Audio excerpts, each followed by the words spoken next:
Good morning, everybody. As you find your seats, I'd just like to introduce myself. All right, for those of you who don't know, I am Sarah, and other half to Gary. We're the ones that Tom kept pointing to down the front. Just see Gary, see Sarah. I'm Sarah. Rob and Deb are away for the next 3 Sundays, having a restful time doing whatever rocks their boat. So if you think of them, please pray for them. Please pour blessings upon them to re-energise. While they are away, Gary and I are stepping up, and we, with our life group, have been running a series entitled Walking with God in the Rough Places. And various people, one by one, have talked about a particular character or a psalm and shared a little bit about themselves, but shared a little bit about that character. And I was to be first cab off the rank for that one, and that happened to be the Thursday that we were all in lockdown. So my presentation was done via Zoom, which to a certain extent is not that different from my own teaching, because I teach via the computer online. But anyway, mine was on Zoom, so I set the standard. And then the following weeks, various other people did it. So for the next 3 weeks, you've obviously got me today. You're going to have Tom next week, and then Gary the following week. I'm going to be looking at the story of Abigail. And I really have no idea where that thought came to me for doing Abigail on our life group.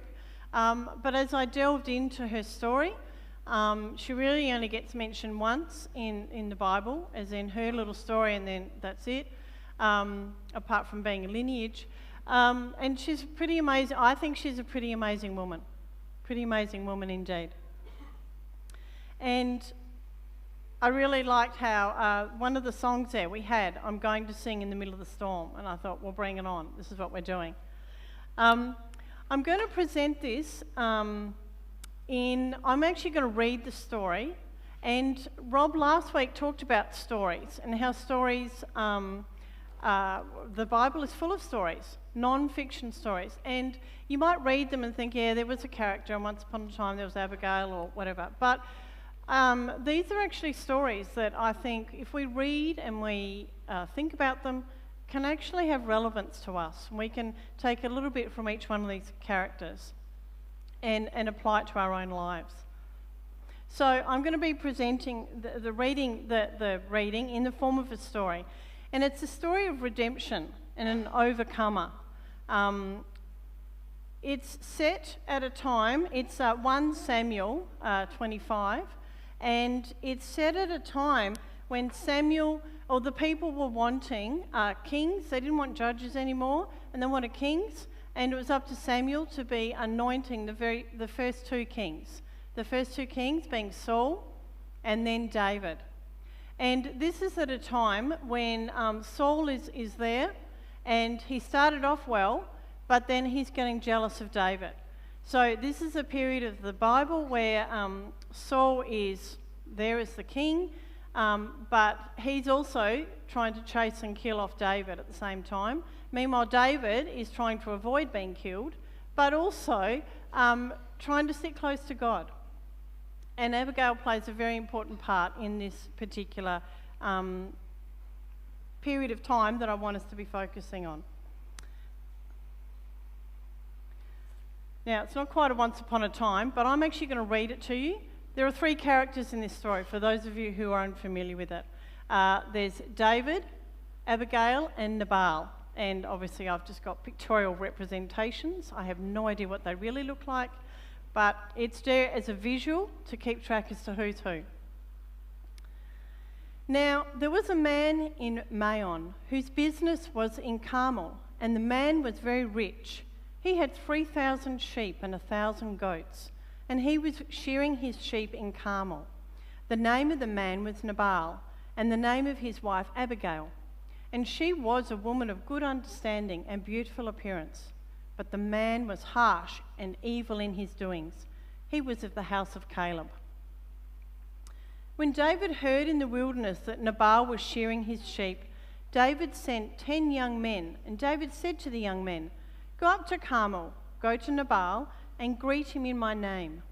And thus you shall say to him who lives in prosperity, 'Peace be to you, peace to your house, and peace to all you know, and all that you have.' Now I have heard that you have shearers. Your shepherds were with us, and we did not hurt them, nor was there anything missing from them all the while they were in Carmel. Ask your young men, and they will tell you. Therefore, let my young men find favour in your eyes, for we come on a feast day. Please give whatever comes to your hand to your servants and to your son David." So when David's young men came, they spoke to Nabal according to all these words in the name of David and waited. Then Nabal answered David's servants and said, "Who is David, and who is the son of Jesse? There are many servants nowadays who break away each other from his master. Shall I then take my bread and my water and my meat that I have killed for my shearers and give it to men when I do not know where they are from?" So David's young men turned on their heels and went back, and they came and told him all these words. Then David said to his men, "Every man gird on your sword." So every man girded on his sword, and David also girded on his sword. And about 400 men went with David, and 200 stayed with the supplies. Now one of the young men told Abigail, Nabal's wife, saying, "Look, David sent messengers from the wilderness to greet our master, and he reviled them. But the men were very good to us, and we were not hurt, nor did we miss anything as long as we accompanied them when we were in the fields. They were a wall to us both day and night, all the time we were with them, keeping the sheep. Now therefore know and consider what you will do, for harm is determined against our master and against all his household, for he is such a scoundrel that one cannot speak to him." Then Abigail made haste and took 200 loaves of bread, 2 skins of wine, 5 sheep already dressed, 5 seahs of roasted grain, 100 clusters of raisins, and 200 cakes of figs, and loaded them on donkeys. And she said to her servants, "Go on before me. See, I am coming after you." But she did not tell her husband Nabal. So it was, as she rode on the donkey, that she went down under cover of the hill, and there were David and his men coming down toward her, and she met them. Now David had said, "Surely in vain I have protected all that this fellow has in the wilderness, so that nothing was missed of all that belongs to him, and he has repaid me evil for good. May God do so, and more also to the enemies of David, if I leave one male of all who belong to him by morning light." Now, when Abigail saw David, she dismounted quickly from the donkey, fell on her face before David and bowed to the ground. So she fell at his feet and said, "Oh, my lord, on me let this iniquity be, and please let your maidservant speak in your ears and hear the words of your maidservant. Please let not your lord regard this scoundrel Nabal, for as his name is, so is he. Nabal is his name, and folly is with him. But I, your maidservant, did not see the young men of my lord whom you sent. Now therefore, my lord, as the Lord lives, and as your soul lives, since the Lord has held you back from coming to bloodshed and from avenging yourself with your own hand, now then let your enemies and those who seek harm for my lord be as Nabal. And now this present with your maidservant has brought to my lord, let it be given to the young men who follow my lord. Please forgive the trespass of your maidservant, for the Lord will certainly make for my lord an enduring house, because my lord fights the battles of the Lord, and evil is not found in you throughout your days. Yet a man has risen to pursue you and seek your life, but the life of my lord shall be bound in the bundle of the living with the Lord your God, and the lives of your enemies he shall sling out as far from the pocket of a sling. And it shall come to pass, when the Lord has done for my lord according to all the good that he has spoken concerning you, and has appointed you ruler over Israel, that this will be no grief to you, nor offence of heart to my lord, either that you have shed blood without cause, or that my lord has avenged himself. But when the Lord has dealt well with my Lord, then remember your maidservant." Then David said to Abigail, "Blessed is the Lord God of Israel who sent you this day to meet me, and blessed is your advice, and blessed are you, because you have kept me this day from coming to bloodshed, and from avenging myself with my own hand. For indeed, as the Lord God of Israel lives, who has kept me back from hurting you, unless you had hurried and come to meet me, surely by morning light no males would have been left to Nabal." So David received from her hand what she had brought him, and said to her, "Go up in peace to your house. See, I have heeded your voice and respected your person." Now Abigail went to Nabal, and there he was, holding a feast in his house like the feast of a king. And Nabal's heart was merry within him, for he was very drunk. Therefore she told him nothing, little or much, until morning light. So it was in the morning, when the wine had gone from Nabal, and his wife had told him these things, that his heart died within him, and he became like stone. Then it happened, after about 10 days, that the Lord struck Nabal, and he died. So when David heard that Nabal was dead, he said, "Blessed be the Lord, who has pleaded the cause of my reproach from the hand of Nabal, and has kept his servant from evil. For the Lord has returned the wickedness of Nabal on his own head." And David sent and proposed to Abigail to take her as his wife. When the servants of David had come to Abigail at Carmel, they spoke to her, saying, "David sent us to you to ask you to become his wife." Then she arose, bowed her face to the earth, and said, "Here is your maidservant, a servant to wash the feet of the servants of my Lord." So Abigail rose in haste and rode on a donkey, attended by 5 of her maidens, and she followed the messengers of David and became his wife. Now that, to a certain extent, sounds like a once upon a time and they all live happily ever after. I'm not going to go into the future of Abigail, but she was a very brave woman, and I would like to be focusing on some of the points that we can all take from her. Oops, sorry, skipping through.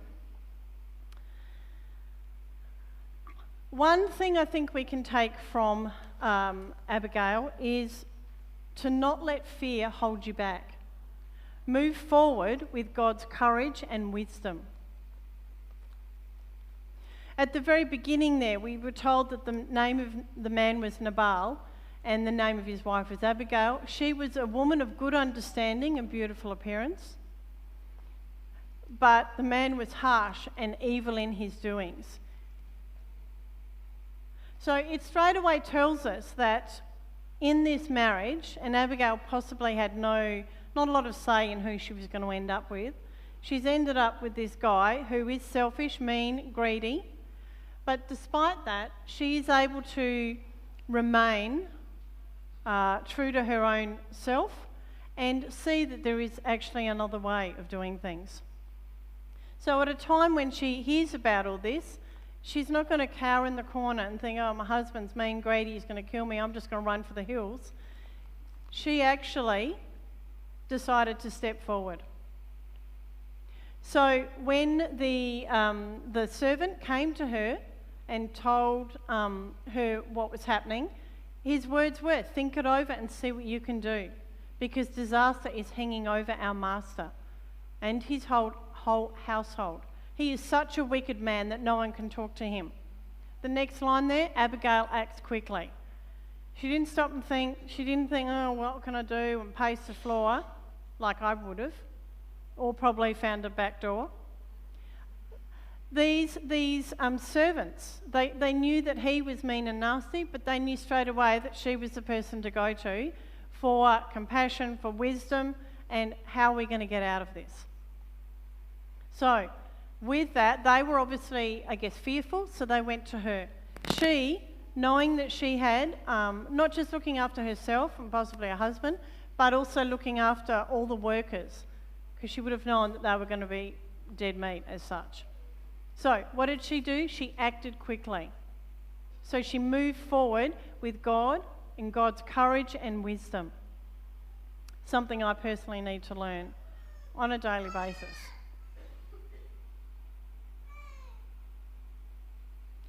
The second point I'd like to be highlighting here is that she was humble. Again, in that sort of a marriage, she wouldn't have been able to, they wouldn't have had probably a lot of dinner conversation about what do you think and I think and we should do. I can't imagine he would have been taking into consideration her opinion. He sounded like he'd probably made his wealth quite well without her, and then he's married her because she looks beautiful and a bit of a trophy wife sort of thing. But she was no doubt aware of what was happening and forming her own views and opinions along the way.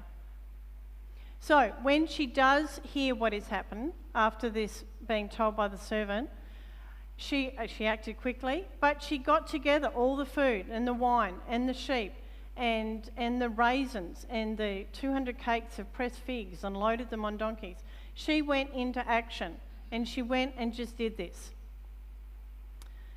When she first saw David, no doubt she was still fearful, but she acted quickly. She got off her donkey. She put herself in a position where she was almost sort of walking out with her hands up and saying, look, I have no weapons. I'm here, to talk to you.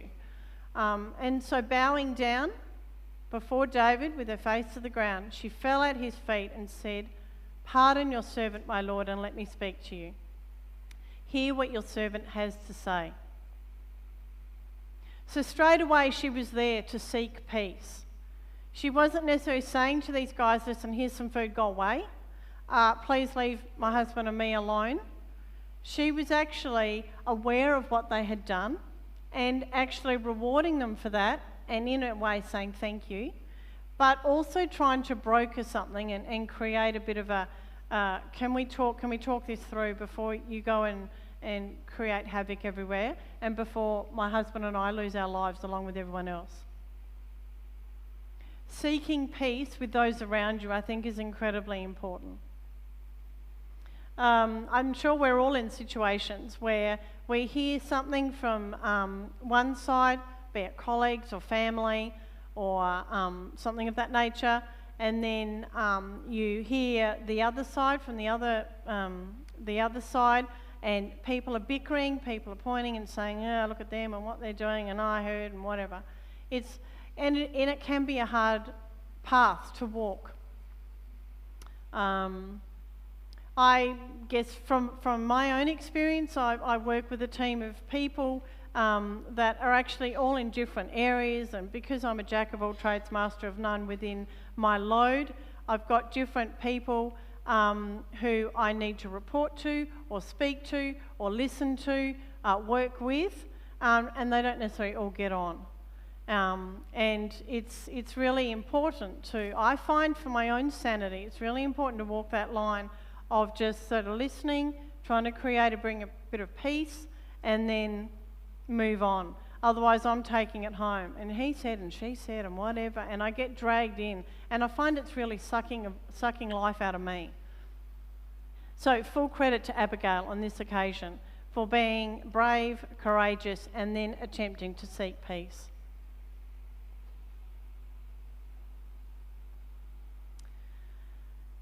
Words and actions are powerful, and you've got to look to the bigger picture.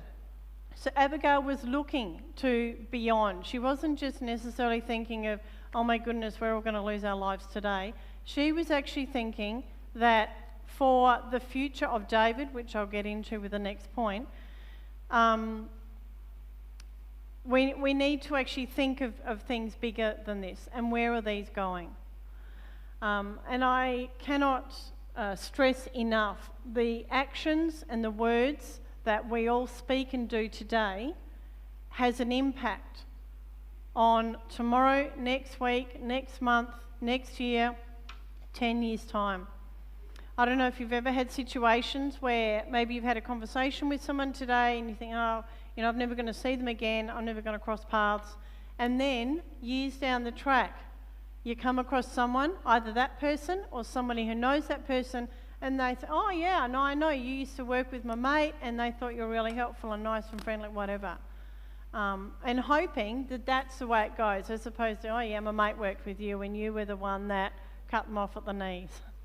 But words and actions are so powerful. And yeah, I just can't stress enough that, and I'm listening to myself, okay? Don't think I've got it all together, because I haven't. But what we do is imperative, because you have no idea who is watching you and listening to you now, and how much that impacts on them. Can they see you walking through a situation calmly, creating peace, or do they see you walking through, bouncing off everybody, going down, taking everyone with you? Yeah. So, sorry, this is what Abigail was doing. I guess I'm going to start reading, not from there. The words that Abigail said to David. And now, my Lord, as surely as the Lord your God lives and as you live, since the Lord has kept you from bloodshed and avenging yourself with your own hands, may your enemies and all who are intent on harming my Lord be like Nabal. This is actually at a time also when David had two opportunities of taking out Saul. And for reasons of David realising that Saul wasn't actually an anointed king, irrespective of whether he was doing good, bad or indifferent, David recognised that he had been anointed through Samuel by God. So David was not going to be responsible for taking Saul out. So this is a very interesting passage here where he's going to have two opportunities of taking out Saul and he chooses not to, and yet, almost at a drop of a hat, he was prepared to wipe out Nabal and all his people. So hence Abigail saying, don't have bloodshed on your hands. May your enemies and all who are intent harming my Lord be like Nabal. The Lord your God will make a lasting dynasty for my Lord, because you fight the Lord's battles, and no wrongdoing will be found in you as long as you live.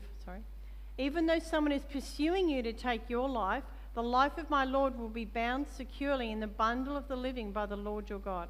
But the lives of your enemies he will hurl away as from the pocket of a sling. When the Lord has fulfilled from my Lord every good thing he promised concerning him, and has appointed him ruler over Israel, my Lord will not have on his conscience the staggering burden of needless bloodshed, or of having avenged himself. And when the Lord your God has brought my Lord success, remember your servant. So how many of us cut ourselves off at the knees by just with a flip of a lid, just going out and doing something or saying something? As parents, we're often encouraged to, if our kids do something wrong and maybe the first reaction is anger, is to maybe step back and count to 10. Count to 10 backwards, count to 100 if that's what it requires. But to just calm down, because reacting out of anger does absolutely nothing. It's a little bit like when you are getting upset about something and someone says, calm down. You know, I for one just think that's red rag for a bull and I'm ready to deck you. Don't tell me to calm down. Like, that's not the words, that's not the magic words for me. And it is something as a teacher we're also encouraged to be using. So in a sense, Abigail is using, sort of not saying calm down, but using calming words to try and bring David down and say, steady on, and just let's think of the bigger picture, the future. And David reinforces that when he says in verse 32, which might be on this one, praise be to the Lord, the God of Israel, who has sent you today to meet me. May you be blessed from your own good judgment and for keeping me from bloodshed this day and from avenging myself with my own hands. Otherwise, as surely as the Lord, the God of Israel lives, who has kept me from harming you, if you had not come quickly to meet me, not one male belonging to Nabal would have been left alive by daybreak. So there we have David himself acknowledging that, oh my goodness, Abigail, if you had come tomorrow or in 3 hours' time, you know, only the good Lord knows what's going to have happened. So Abigail has actually diverted a crisis. Yeah, I need to take that on. Please don't ever think, Sarah, I've done this and I'm moved on, because I haven't. I'm still learning. You can speak to my family about that one too. Number 4, and there's only 5. So number 4 and then 5 obviously. True warriors are loyal and faithful, thinking of others before self.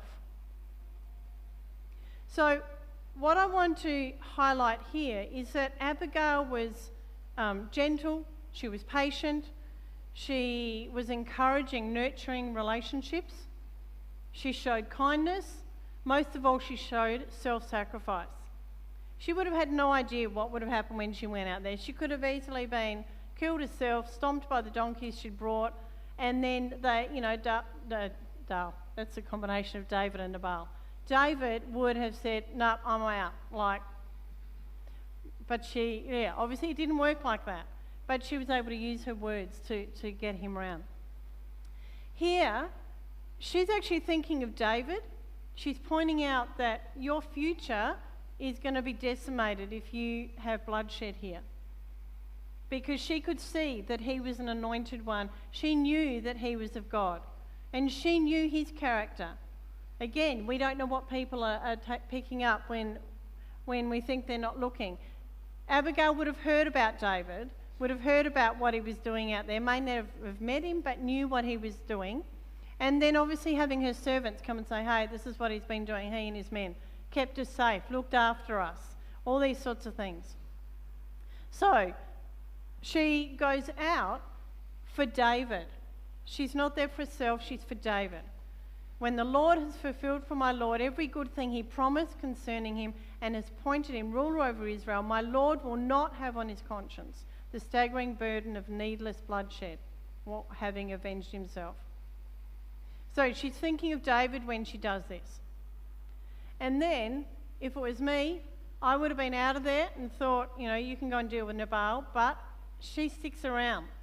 And obviously she, maybe according to the story, it sounds like she was going to speak to him that night, but if he's drunk, it's just not much point. But she's brave enough to be doing this the next day. I wouldn't have had a lot of sleep, tossing and turning. How am I going to say this? What am I going to say? Do I wear my runners so I can run quickly as I sort of yell my message at the door and then I can run? Or do I actually, go and approach my husband? She chose to approach him. It's good that Abigail was there and not me. When Abigail went to Nabal, he was in the house holding a banquet like that of a king. He was in high spirits and very drunk. So she told him nothing of all until daybreak. Then in the morning, when he was sober, his wife told him all these things. And, thankfully for her, his heart failed him and he became like a stone. I'm not sure that possibly comes out right as far as, having compassion for Nabal. But for Abigail, she was brave. She was happy to stand there, tell him what she needed to tell him. And she was honouring him too. She didn't just sort of leave it and say, maybe hope that he doesn't notice the absence of all the donkeys and the raisins and the whatever. She was upfront, she was honest, and she said, this is what I've done. Possibly her knees were shaking. I don't know. But full credit to her. The 5th point here is that remembering that God will fight for you and you are never alone. I quite like the line in Psalms about who do I look for? I look to the hills. Where does my help come from? And then we often chuck around the phrases of, well, if God's for you, then you don't need to worry. That if it looks like everyone's going to turn on me, well, at least I've got God. If I don't have God, then I'm really stuck. I'm really stuck. So, highlighted here when David said to Abigail, "Praise be to the Lord, the God of Israel, who has sent you today to meet me." So he's acknowledging that Abigail got the message, the download from God somehow, and that she just went. And he's noticing that and being grateful for it. Fully aware of it's a bit like the sliding doors. What would his life have looked like if he had gone out and wiped out Nabal and everyone else, compared to listening to her and obviously not wiping out Nabal.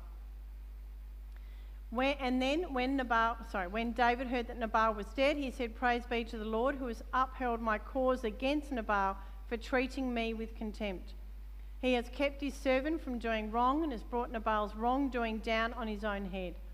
Then David sent word to Abigail, asking her to become his wife. So we have here a situation again where I guess wrongdoing was about to be occurred. It was about to happen against David and his men, when Nabal is so dismissive and not going to do anything and not send out food and not provide protection back for them. David stopped and listened to Abigail. He did not incur any wrath as such on Nabal, but he left that to God to do, for basically Nabal to get what was, I don't know if owed to him is the right word. And this is something I battle with, is that I have a strong, or Gary tells me that I have a strong sense of justice. And I'm the one that will go around saying it's not fair. Why is this happening? It's not fair, and it should be like this, and it should be like that. And there are many times that is the case, but it's not up to me to do the justice. I'd love to get on the phone and, tear strips off someone because of what they've done to or said to my child or something. I've got pretty much adult children, so they probably are a bit beyond having their mum ring up their ex-employer or whatever. But we've had a couple of situations where, oh my God, if I saw that person down the street, if I met them at a party, what am I going to say to them? And thank goodness to God, we've not come together. So a bit like Abigail and David, we have had a situation where one of our children was doing really, really well with his studies and got a really good part-time job while finishing his studies, now wanting him to come more and more hours, and he was meant to start something in February, and they allowed him or wanted him to study ASAP, so he studied in November, started. And then by about February or March, he got called in for sort of the 3-month review thing, and he thought it was going really well. He did have someone, line manager, who he knew was a bit difficult to work with, but he thought he was negotiating that. And at the 3-monthly meeting, he got let go. And when I heard this, I was just thinking, what are you on about? Do you not know? And blah, I'm just ranting and raving to, not to my son, because I don't think he needed me blah in his ear at the time, but, at home and when I'm telling my parents or whatever, it's just, how can this happen? This is absolutely crazy. This is not right. I have no idea where that person is, and I actually don't really want to meet him. If I did, I'd like to think I've got a bit of graciousness about me now, because years have gone by. But I can also see that what has happened there has actually created the path for where our son is now, and he is in a really good place. He changed careers and he's gone great guns. So, I need to learn graciousness and kindness and gentleness and self-sacrifice from Abigail. Now, I want to bring this all together and share a little bit about some of the things from Abigail that I needed to take on. Back in 2010, we took our family of 5 children. I think it should be obvious there which of those 5 children are ours. We went to Singapore for about a week of holidaying, and then because we sponsor some children in Indonesia through Compassion, we thought we would go on to Jakarta and do a bit of a Compassion visit. And so for the first and the last time, we allowed another organisation to plan the Jakarta section of our trip. And I have to say that just like a period of time before we went, the Marriott Hotel had been bombed. So that didn't really sit well with especially my parents, thinking, Sarah, do you really think? And I myself was actually very reticent. But we discussed this and we prayed about it, and I was hoping and praying hard to God that he would sort of shut doors and make it not happen. Fortunately or unfortunately, doors kept opening and we got bargain flights and all this sort of thing. We were going to Indonesia. We were going to be landing in Jakarta. So we turned up, and through this, somebody else having organised our trip, we got picked up from the airport. Apart from standing for a very long time to get your visas, and the girls especially, we just have to stand. There were no seats. So we're trying to make sure the kids are well behaved and all this sort of thing. And a lot of the guards around with guns, and that was sort of my first sighting of all this. Anyway, we get picked up from the airport and taken to the hotel. We had booked 2 rooms because we were a family of 7, and we turn up and, oh yeah, we've got 2 rooms, but they're actually going to be on something like floor 5 and floor 9. And I'm thinking, over my dead body, are we going to be so separated? We'd actually just come from Singapore where we'd had rooms, but it was like, 2 across the other side of our hallway. So we went and we examined these 2 rooms, and it was also a place where the lifts, they'll obviously go up and then they'll come down. So if you think, we'll get off at floor 5 and then we'll get back in and look at the one on floor 7, no, you've got to go down to the ground to then go back up to 7. So quickly decided, and possibly I made this decision without consultation, we're all staying in the one room, and I don't care if I sleep on the floor, I'm not being separated, and I'm not having like Gary with one on one floor and me on another. Just to add to this, the fire escape stairs were locked because they didn't want, randoms coming in. So that's fine too. We can cope with this. And every time I'm thinking, what are we here for? What are we here for? We end up in this room and the door does not fully shut.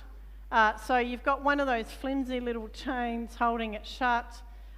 So we just put a suitcase against the door, and that did nothing, but we felt secure. It was an apartment, so we could have done our own cooking, but there was no way we were going to do that. The smell was revolting. And then because we're in a place like that, trying to make sure that the kids and us, we don't drink the water. So we've got to clean our teeth using bottled water. And possibly me going a little hard, but when the kids are in the shower, keep your mouth closed, keep your mouth closed. It's just, all this sort of motherly panic stuff. And I remember I don't even remember what we had for dinner. We had breakfast at the place, but I don't even remember what we had for dinner. We obviously survived. But I remember sitting on the edge of the bed and saying to Gary, what are we doing? What are we here for? I knew we were here for the Compassion kids. And I knew the next day we'd be picked up by Compassion and they would look after us and we'd be fine. But I was seriously thinking, what are we doing here? But my consolation was I knew we were here because God wanted us there. God could have shut the door at any time. Somehow we weren't flush with funds, but somehow we got bargain tickets in. It fitted in well. We flew in one day, had the day with Compassion, flew out the next. But seriously, there by the grace of God, go we.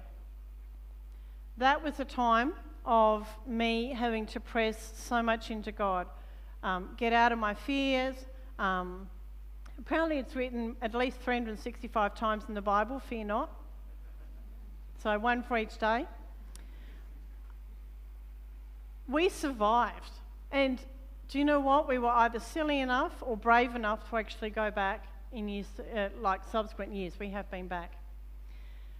But what I can also say is that if we did not go, that in those pictures we've got, what's at the top right one? We were actually visiting one of the children we sponsored, actually one of our sons sponsored, and that is in their home. We got to see where they lived. We got to sit there. We got to pray with them and hear and see more about their life. In that photo underneath, we got to hang out with some of the Compassion staff and hear about how they do their job and what are their lives like. And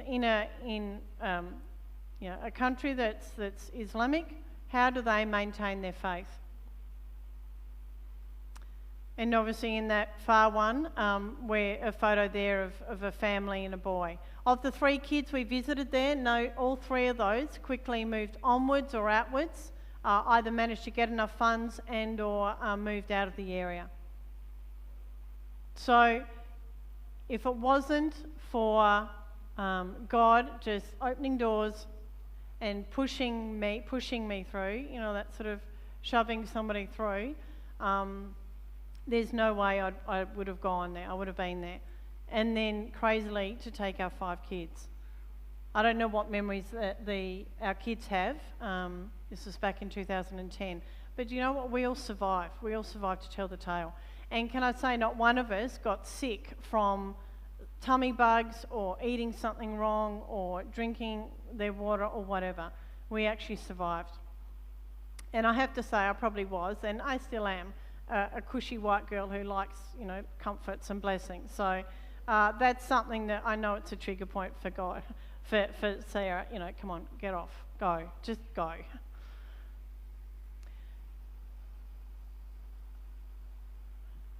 Throughout these holidays, I've read. I love reading. Been reading a lot of books, and I guess how I would like to finish is: do you walk with God in the rough places? Or is it in the rough places that God gets left behind? Viktor Frankl was a Jewish man and a psychiatrist, and he ended up being scooped up and put into the concentration camps, and he lost family members. In this particular book, he doesn't really ever allude to God or Christ or Jesus, but he alludes to something that he saw that got him through and got others through who either survived and or managed to have a peaceful death. And I know that sounds really bizarre in a concentration camp, but he had fellow people there who they knew that they were dying and they were starved and all this sort of thing and being beaten and just atrocious environment. But somehow they had a peace about them. And he put it down to having something to think about and to look forward to. Some of them it was looking forward to reconnecting with their family, having no idea whether their family was alive or not, but just thinking, oh, I've got a son or I've got a daughter, or I've got a book to write, or he had some papers, he was writing a book, and he took it with him, and the coat got taken, the papers went, so he had that as one of the things that got him through. The other book takes a bit of a different slant. Sheila Walsh, she is a Christian lady, and the title of her book says a lot. It's okay to not be okay. She's a speaker. She is currently living in the States. She's got a strong Scottish accent, and she has a really rough upbringing as a child and abuse and stuff like that. And she talks about that openly. And she's acknowledging in this particular book, at times she would go to speaking engagements and she'd spend a large amount of time in the bathroom trying to calm herself down and get herself out. She had this appearance of being confident, but behind the scenes she was crumbling.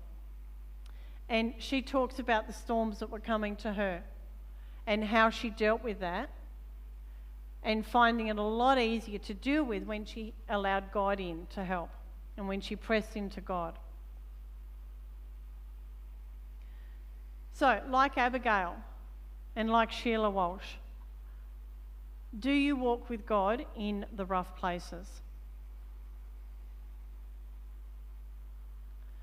I'd like to leave that thought with you for the moment and maybe just have a moment or two of silence as you think. You don't have to share that with anybody if you don't want to.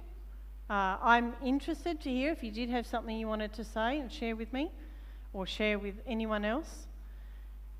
But if you are interested in maybe pushing into that a little bit more, worship team, I forgot to give you the nod, not that that was in my notes. Totally forgot about that, sorry. But as the worship team starts, think about where with God in your rough places? And I know we all have rough places. We all have storms. Are you in the boat with Jesus?